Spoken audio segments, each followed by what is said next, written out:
Jesus' Divinity, exploring worship and identity. Picture this. A man in a small boat battered by wind and waves suddenly falls to his knees and exclaims, "Truly, you are the Son of God." This isn't just a moment of awe, it's an act of worship. Worship is sacred, reserved for God alone. But here's the challenge. If Jesus isn't God, why does he accept worship meant for God? Let's explore. In Matthew 14, Jesus does something that defies all logic. As his disciples struggle in a storm, he walks on water and approaches their boat. Terrified, they think he's a ghost. But he reassures them, "Take courage, it is I, don't be afraid." Peter, bold yet unsure, steps out onto the water, begins to sink and cries for help. Jesus reaches out, saves him, and then steps into the boat. Instantly the storm ceases. The disciples' response is immediate and profound. They worshipped him, saying, "Truly you are the Son of God." Let's pause here. Worship is a sacred act meant for God alone. Throughout Scripture, this is made abundantly clear. Exodus 20, 3 commands, "You shall have no other gods before me." Worshipping anyone or anything other than God is idolatry. Yet here, Jesus accepts worship without rebuke. Why? Because he knows he is worthy. This moment isn't isolated. Throughout the Gospels, people fall at Jesus' feet in worship, and he never stops them. In John 9:38, a man healed by Jesus exclaims, "Lord, I believe," and worships him. Jesus doesn't correct him. Compare this to Revelation 22, 8, 9, where John attempts to worship an angel. The angel rebukes him, saying, "Do not do it. I am a fellow servant with you, and with your brothers and sisters who hold to the testimony of Jesus. Worship God." Let's take this further. Hebrews 1, 6 declares, "Let all God's angels worship him." This statement is monumental. Angels, the highest spiritual beings created by God, are commanded to worship Jesus. Isaiah 42, 8 states, "I am the Lord, that is my name.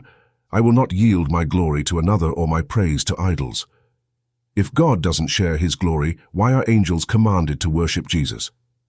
Because Jesus is not another, he is God in the flesh. In Matthew 28, 9, after his resurrection, Jesus appears to the women at the tomb. They fall at his feet and worship him. Again, no rebuke, no redirection, only acceptance. And in Matthew 28, 17, his disciples see him and worship him before receiving the Great Commission. These are acts of worship that reinforce his divine identity. Think about the implications.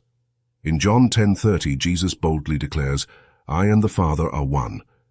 His audience understood exactly what he meant.